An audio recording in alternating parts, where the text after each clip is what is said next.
Hey Claire, I wanted to leave you some feedback on your rough draft for your personal narrative. This is going well. You clearly know how to build tension.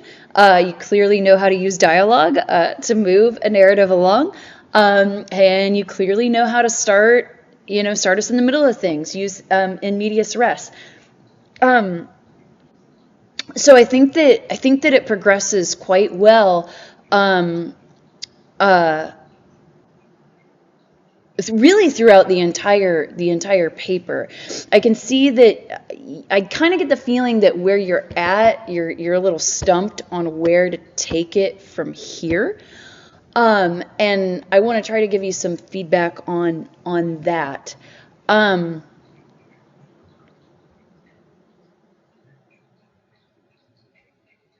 Sorry if I'm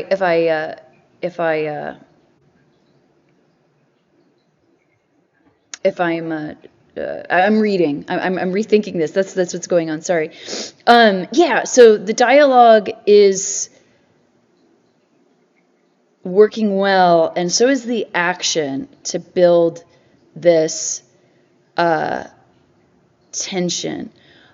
Here's the gap, and I get that there's a gap in time right here, but it kind of took me a minute um, to pivot from your opening scene and this argument that the two of you have to this afternoon lunch.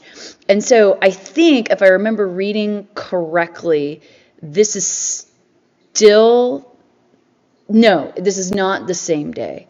Um, I think this is later in time. And so I wasn't sure when I first read this, to tell you the truth, if this day was also October 19th. So maybe a clearer pivot uh, between these two scenes would help uh,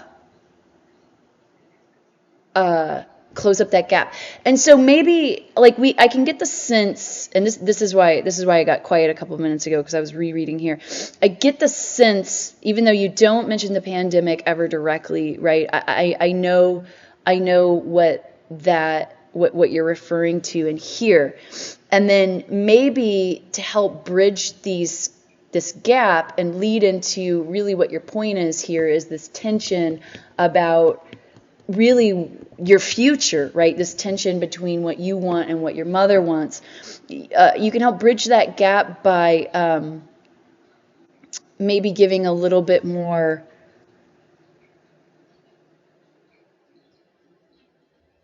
detail at why you're kind of at your breaking point. So, in a way to do this is maybe think about, how did you feel before and after the pandemic? Like, in all likelihood, I get the sense that you were probably on burnout before the pandemic started, meaning that you were kind of getting worn out of high school, like as we all got to do when we enter our junior and senior year. I remember that pretty vividly. But did the pandemic amplify it, right? And I can really see how the pandemic can, particularly for someone like you who are, right on the cusp of starting the rest of your life, it does kind of make you go, well, how can I make plans for anything? Because we don't know what's going to happen. And I don't know, you may not have had those feelings. I might be wrong here. But I wonder if a way to kind of bridge this gap here would be to do that.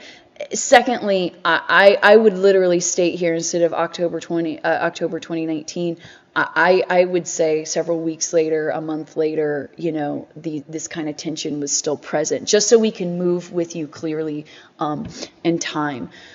Uh,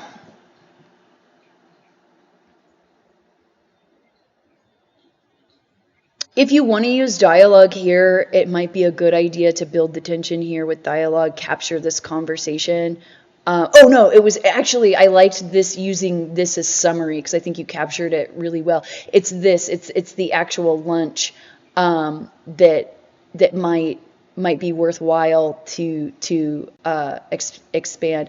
This was really good. I really loved the context that you provide for your mom, and I would argue that you do indeed have empathy for her in the fact that you understand her motivation so well. I really liked this insight here. So what I think would help me and help the reader is getting more clearly into what it is that you want to do, right? So what are the other things, right? And that you want to do with your life, that you, right, that she keeps shooting down. Getting those into the narrative will be really helpful. I'm kind of on the fence in terms of you throwing the definition of empathy in. For me, it came out of nowhere. And I understand why you did it, but I don't know that it moves the narrative along with the same pace as the rest of Just Your Voice did. So if you want to leave it in there, I'm not going to quibble with you too much. I'll let you decide what you want to do with it. I do think you need to do more with it, but I think it would be stronger if you took it out. But, I'm going to let you do what you want with it. Yeah, so what I like here is that you're kind of at this spot where you need to do two things. Number one, you need to resolve how you're going to respond to empathy in terms of the story, but you also need to resolve the tension between you and your mom in the story. And it could be that in the real world, the tension is still there and it still exists, and that's okay. In addition, it's okay if not every single thing is resolved in the narrative. In other words, if you admit that the tension is still there, but the story, for the sake of the story, needs to come to a close. And so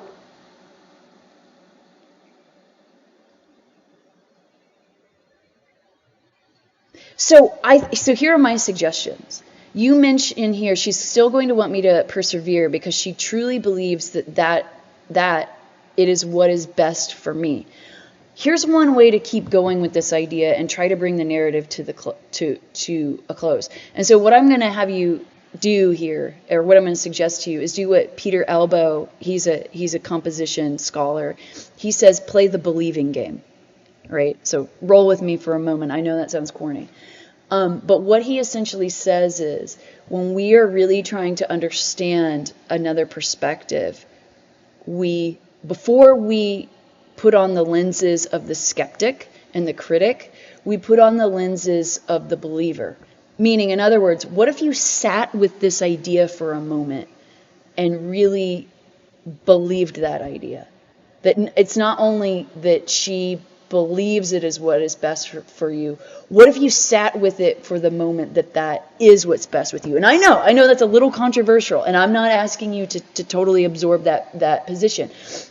I'm just arguing in terms of exploring that idea, right, and trying to bring the narrative to a close. What if you explored that for a little bit? What value specifically does your mom seem to have for you to earn a degree? Yeah, and then maybe, yeah, and I would argue that you have a good relationship because you're saying that she would listen. But then you end here, it doesn't mean that she will come to agree with me. And so that's the tension that I think needs to be resolved as well. That is empathy really about somebody, is it about persuasion, or is it about what you're talking about here, right? The fact that she will listen and she will understand. Does that make sense? So maybe it's trying to work out the tensions between persuasion and empathy and figuring out what those tensions are. And so I think that you can explore that, but then bringing the narrative to a close, I think maybe a final scene that kind of shows us where you guys are at and where you're at, right? And if you could show that with us or for us in action, it would be great. So maybe it's you know, so clearly you're at the university, so maybe it's painting a picture of how things are going, and maybe talking about how your mom is checking in. And maybe you guys haven't resolved all those tensions, and you haven't resolved all those tensions, right? But you're still trying to make sense of all those things. And so what I like about this, like I said, is you're asking really good questions here, and I like the fact that I think that when we get to the end of the narrative, there will still kind of be some questions hanging, and I think that's okay. But bringing it to a close is yeah is what you need to do. So I think that's how I want to advise you here, is trying to make sense of the tensions between empathy and persuasion, right? So is empathy really about getting somebody to agree with us, or is it really about us understanding why somebody has the position? Because here's one of the things that Peter Elbow says with the believing game. We don't, because you can play the believing game with very abhorrent ideas, right? Um, so trying to make sense, for example, with the rise of domestic terrorism in the United States, one of the things that he asks us to do is we don't necessarily have to absorb the idea or believe in the idea, but we sit with it, right? We sit with it for a moment and we try to understand why it is people are espousing these beliefs. We can still be critical of them, yes, but we take a moment to kind of understand what might be motivating those ideas. And I argue, if we can understand what's motivating those ideas, we can try to make sense of them in our own lives. But in cases like very abhorrent ideas, with the examples that I give, if we understand what's motivating, we can actively work to undo them. I wouldn't say that you need to actively unwork what your mom is trying to do for you here, but I think what you want to do in this narrative is try to make sense of those tensions, and I think that you can get there.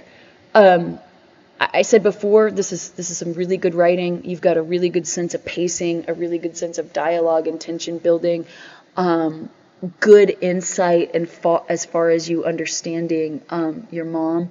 And I think it's fair for you to kind of try to work out these tensions, because I think it's tensions that many young people have, right? I want to be out there doing something in the world, but I've got all this pressure to make sure that I'm getting an education, right? And so trying to make sense of those tensions through you and your mom is an interesting thing to do. All right. Well, I hope I was helpful here. Let me know if you have any questions. Okay, thanks.